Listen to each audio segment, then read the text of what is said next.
근대화라는 말을 정말 많이 쓰죠. 근대화, 전근대사회 이런 말 많이 쓰는데요.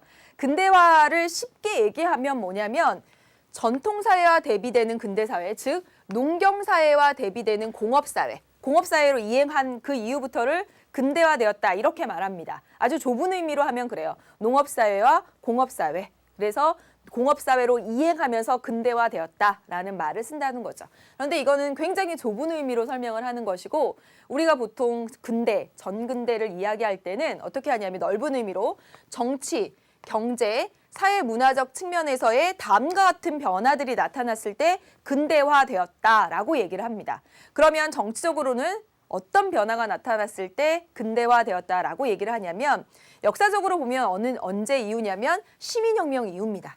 시민혁명 이후에 시민들이 그 사회의 주체가 되는 거죠. 그러면서 참정권, 선거권의 범위가 시민들에게까지 확대되잖아요. 그래서 정치 권력이 이제 왕이 계속 세습하는 절대 왕정이 아니라 의회주의, 입헌군주제 이런 것들로 변화하게 됩니다. 의회주의가 뭐죠? 우리가 대표를 선출하고요. 그 대표들에 의해서 정치 권력이 운영되는 것. 그렇죠? 그다음에 입헌군주제. 군주가 있긴 있어요. 군주가 존재하긴 해요. 하지만 헌법, 법에 따라서 지배를 받는 그런 군주로서 존재를 한다는 거죠. 그래서 정치 권력이 예전에는 절대 왕권은 신이 부여했어 라는 그런 생각에서 이제 정치 권력이 국민의 동의와 지지로부터 나오게 됩니다. 즉 이러한 사회를 무슨 사회라고 하죠? 우리도 그래요. 우리도 얼마 전에 정치 권력을 바꿔줬잖아요. 우리의 동의와 지지로. 뭐죠? 민주화입니다. 그래서 보세요. 그래서 근대화라고 하는 것은 근대사회라고 하는 것은 정치적으로는 어떤 민주화되어 있어야 돼요. 그래야 근대사회라고 불릴 수 있어요. 세습하는 왕이 존재하고 왕의 권력이 절대적이면 근대사회라고 말할 수 없다는 거죠. 정치적으로는 민주화되어 있어야 합니다. 이 민주화의 모습은 바로 시민혁명 이후에 나타났고 따라서 그 유럽의 사회보다는 우리의 근대화가 좀 늦어진 거죠. 그렇죠? 이때는 시민혁명 이후부터 이렇게 근대화의 모습들이 나타났지만 우리는 이 유럽 사회에 비하면 훨씬 늦어진 거잖아요. 민주화의 모습들이 그 훨씬 이후에 나타났으니까. 그래서 정치적으로는 민주화. 두 번째, 경제적으로는 바로 산업화입니다. 공업화,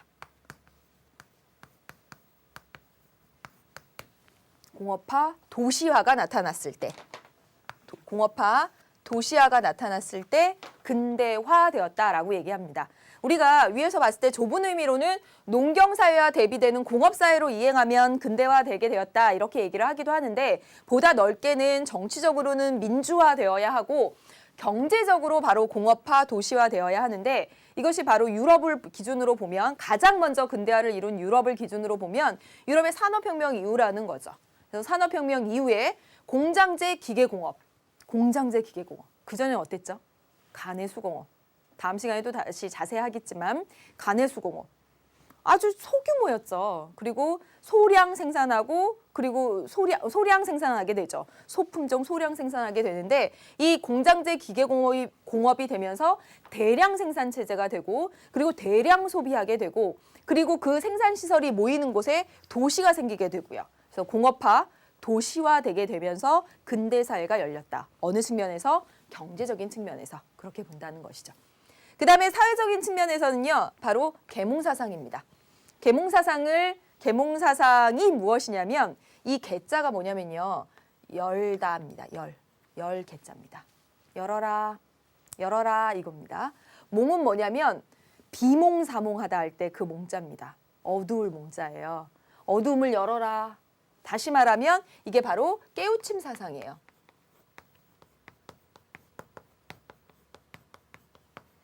계몽사상이 싹트기 이전의 사람들은 어땠냐면 왕의 권력은 절대적이고 우리는 이렇게 미천하게 태어났으니까 이렇게 지내야 되고 이렇게 생각을 했다고요.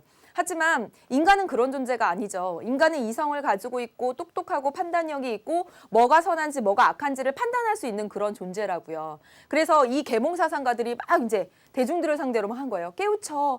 빨리 그 무지몽매하면서 깨우쳐. 니네는 굉장히 똑똑한 존재고 합리적인 존재고 니네는 선과 악이 무엇인지 아름다움이 무엇인지 추함이 무엇인지 니네 알 수 있어. 깨우쳐. 깨우쳐 한 거예요. 그래서 딱 깨우쳐. 깨우쳐서 이제 인간 중심, 자유, 평등 이런 것들이 강조되는 인간 중심 사고, 합리화. 사회적으로는 이 합리화된 모습이 나타났을 때 근대사회라고 합니다.